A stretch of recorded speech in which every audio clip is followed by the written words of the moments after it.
Harry has finally confirmed it himself. He wants to return, even if only briefly. But the striking truth isn't T in the announcement, it's S in what it actually shows about the situation. Harry and Meghan are learning a lesson every outsider eventually faces. Influence isn't T about making noise. Sometimes it's about influence that works quietly. For years, the couple assumed their story would demand attention. They expected the royal family to respond, to clarify, defend, or negotiate. But the palace chose a different approach. Instead of confrontation, there was distance.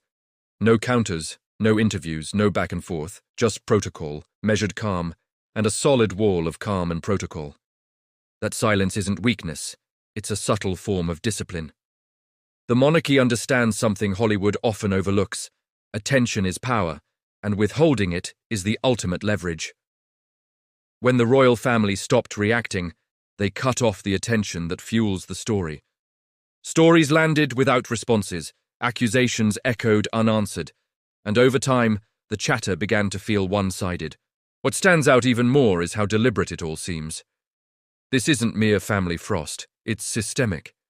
Circles that once left doors slightly ajar now keep them tightly shut. Former allies tread carefully. Neutral spaces feel colder. None of this is accidental. Harry and Meghan underestimated the reach of quiet influence. They thought being visible meant having power. The palace knows true power lies in longevity. When an institution has endured for generations, it doesn't chase relevance, it waits.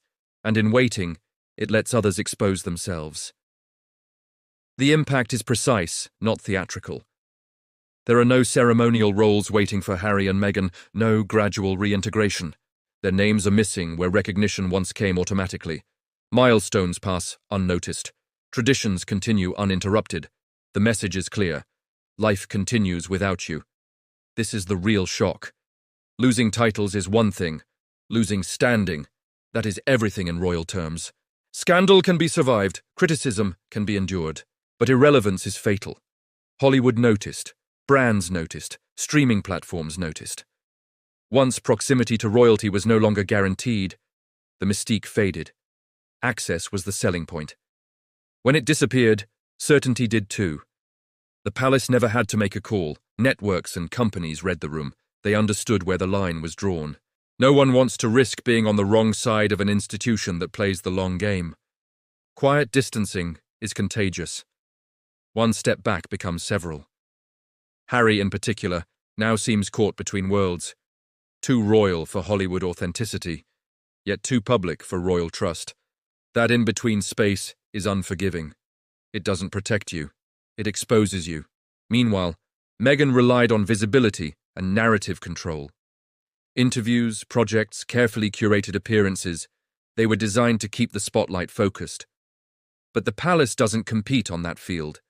It doesn't need to. It simply refuses to engage. And when one side refuses to play, the other appears to be speaking into a void. There's another layer most overlook. The monarchy is more than a family. It's a vast network, a web connecting media, diplomacy, charity, and tradition. When that network quietly withdraws recognition, the effect compounds. One missed invitation might not matter, but several add up. The punishment isn't about revenge, it's about preserving order. Once Harry and Meghan positioned themselves as external critics rather than internal members, the response became inevitable. Institutions don't negotiate with those who publicly challenge their foundation. What they expected was confrontation.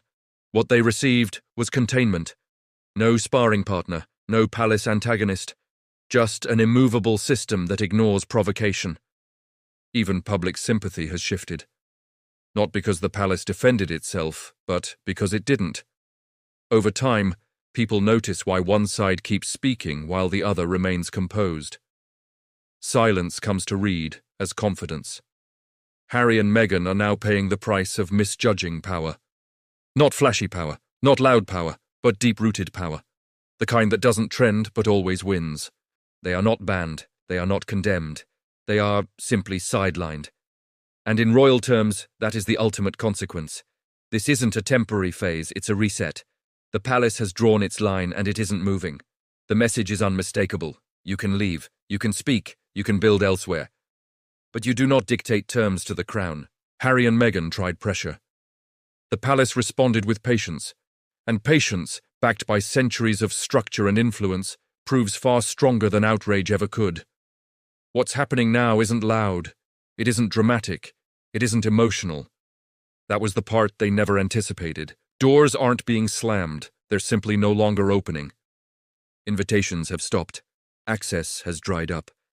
Conversations that once took place quietly behind palace walls no longer occur at all. The couple is learning a hard truth. Real power doesn't explain itself. It simply moves forward.